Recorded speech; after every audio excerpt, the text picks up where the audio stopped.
Claro, eso, pero eso es sin lugar a dudas beneficia a los que podemos ir a comprar de la Argentina o los que compramos acá productos argentinos. Para la economía en general paraguaya, digamos, el hecho que al revés haya una invasión de productos o una demanda grande de productos argentinos porque son más baratos, también perjudican, digamos, a empresas paraguayas que compiten en el mismo rubro, por ejemplo, ¿verdad?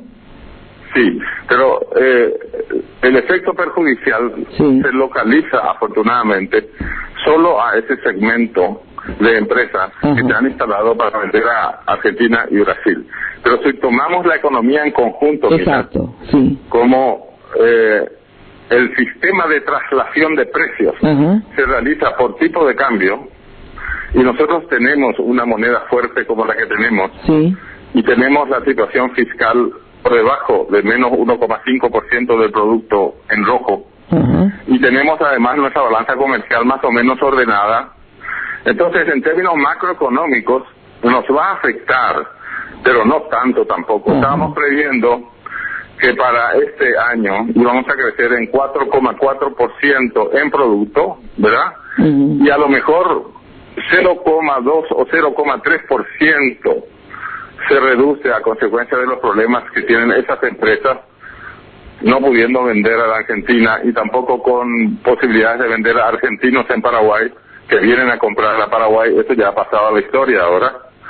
Es probable que nuestro producto crezca un poquito menos, pero lo que afortunadamente podemos decir es que la plaza paraguaya está fuerte en términos macroeconómicos y que no va a sentir efectos desastrosos de la situación desastrosa en Argentina y de la situación sumamente preocupante en Brasil también, Ahora, viendo también canales argentinos, analistas argentinos, ponen otro elemento más a esta crisis, que dice que los famosos cuadernos, ¿cómo se llaman los cuadernos del corrupto? De Centeno. De Centeno, exacto, de Centeno. También desataron en el sentido siguiente: cuando se desata así una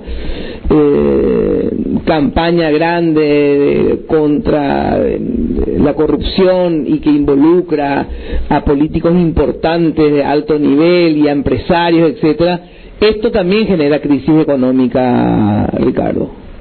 Sí, claro que sí. Cuando se demuestra que una gran parte del producto en Argentina durante 12 años, pero no solamente durante los años de los Kirchner, sino también desde antes ya, va a parar a bolsillos privados, y se detecta una corrupción masiva que sigue teniendo lugar actualmente a consecuencias de los cuadernos y de muchos otros elementos de juicio.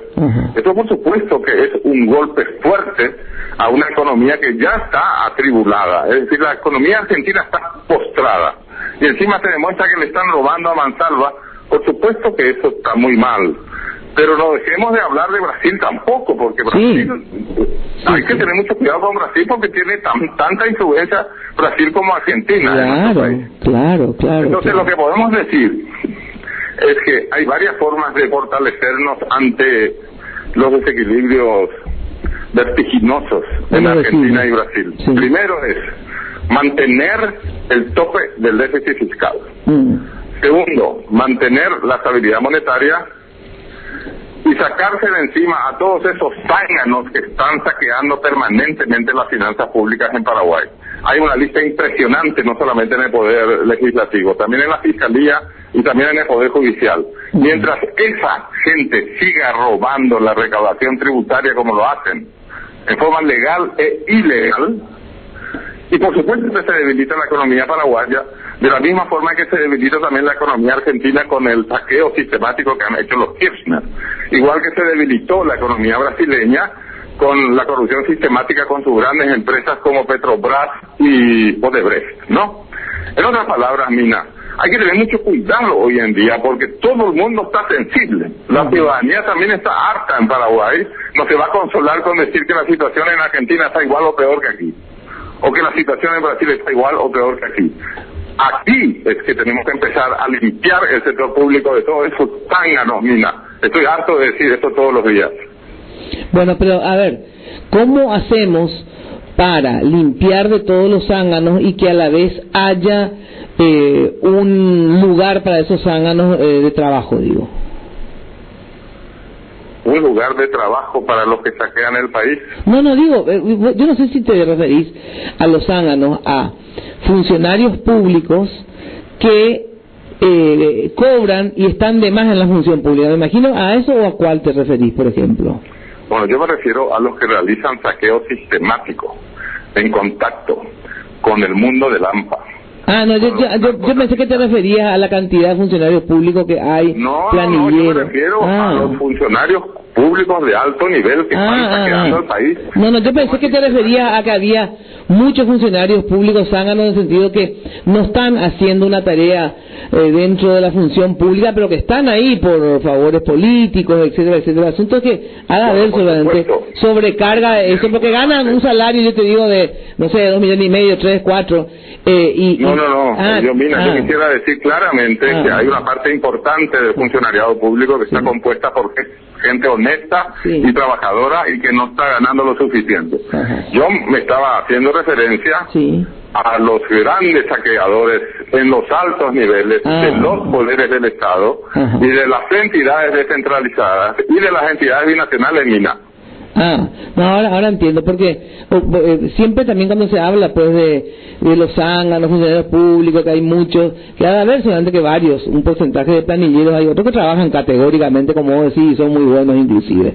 Pero cuando uno va a sacar o va a disminuir, digamos, a los funcionarios públicos, va a hacer que sean menos los trabajadores del Estado, también hay que saber qué hacer con ellos. Me refiero a trabajadores, no a los que saquean ilegalmente. Estoy hablando a los que, yo pensé cuando vos decías saquean legalmente, es a los que ocupan una función sin necesidad de hacer nada. ¿Entendés lo que te digo? Pensé que te referías a eso, a esa gente. Mira, yo en ningún momento dije que habría que aplicar una racionalización de funcionarios públicos decidiéndolo. Eso pusiste vos en el debate. No, porque entendí que era eso, por eso está muy bien que lo aclares, digamos, ¿verdad?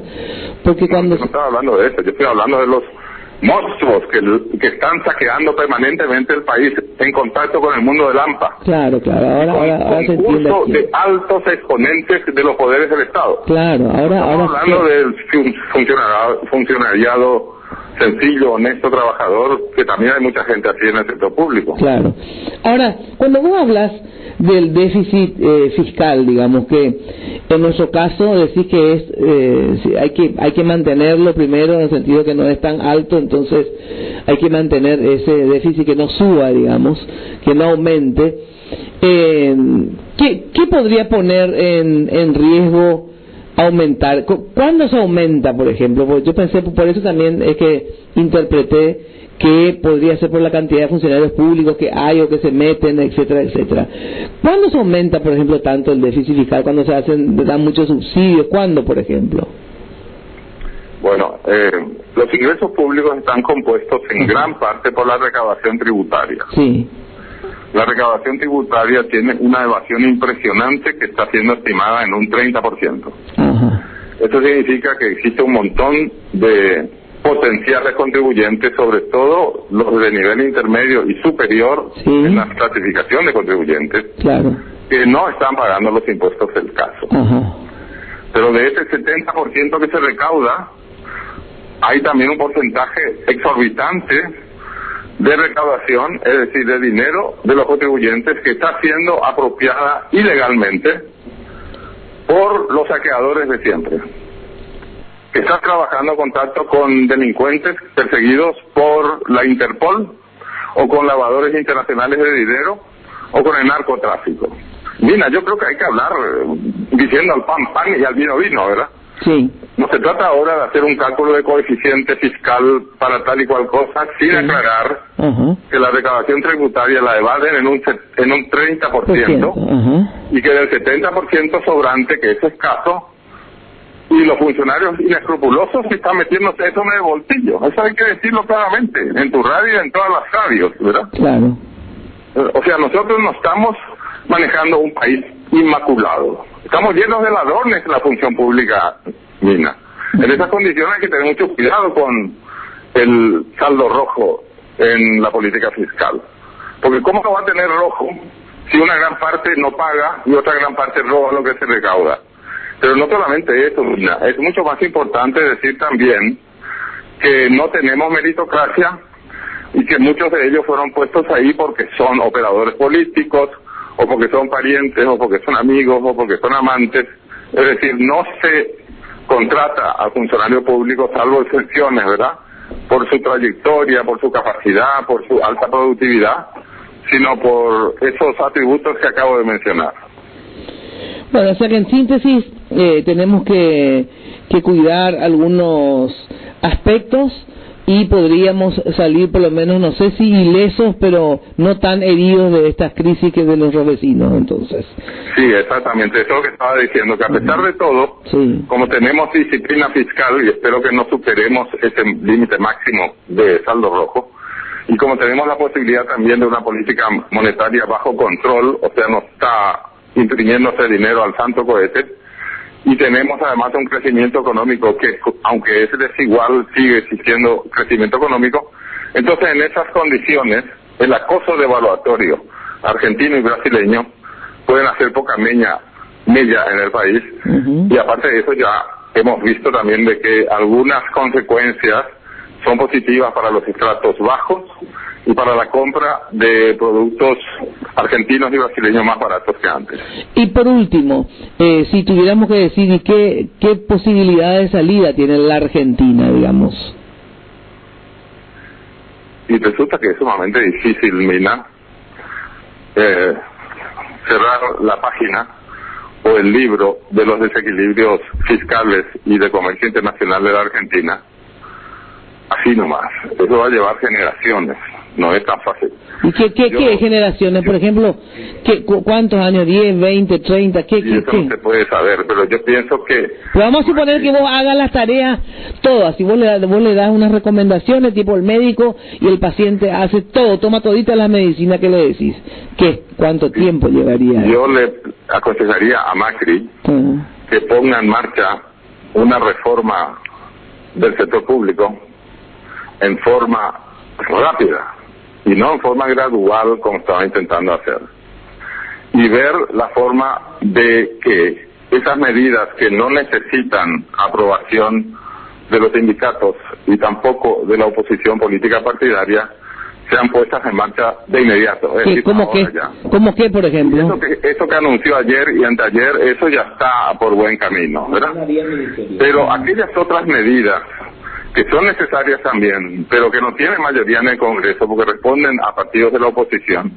Y él tiene que poner condiciones allí y decir, señores, esto es lo que hay que hacer, hay que disminuir sustancialmente el déficit público y las medidas son A, B, C, D, y ustedes no están de acuerdo con C, D, E, y bueno, entonces yo renuncio. Pero tiene que estar dispuesto a renunciar, es decir, no se puede seguir simplemente haciendo arreglos de maquillaje. Ahora te pregunto algo. Cuando vos decís en la Argentina reducir el déficit público, eso significa cerrar ministerios y sacar empleados a la calle, en síntesis, ¿verdad? ¿O no? A ver, en este caso. Sí, pero solamente aquellos ministerios y aquellos funcionarios que no tienen gran cosa que hacer, ¿verdad? Claro. Entonces lo que yo te pregunto es lo siguiente, porque no sé cuál es la situación en la Argentina.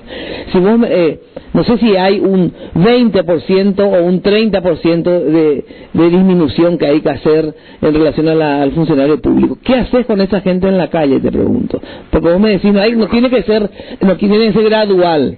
Me decís, tiene que ser inmediato. Sensacional, vamos a hacer inmediato. Entonces ahí acortamos el déficit sin lugar a dudas, ¿verdad? Porque la única forma de solucionar los problemas estructurales en Argentina es que los mayores partidos políticos se pongan de acuerdo. Si esto no es posible hacerlo, Mina, y tiene que renunciar Macri. No va a poder. No, ya sé, pero lo que te pregunto, vamos a suponer que sí se ponga, vamos a suponer que sí lo hagan. ¿Qué va a pasar con toda la gente en la calle? Te pregunto, porque yo no sé si es. Y habrá que conseguir entonces mayor apoyo internacional. La ayuda del Fondo Monetario Internacional es necesaria, pero no suficiente. Se necesita 4 o 5 veces más esa suma. ¿Para qué, por ejemplo? El Fondo Monetario ha dado solamente $50.000 millones y ha desembolsado solo $15.000 millones. Eso es, como decir, una gota de agua fría sobre la roca ardiente.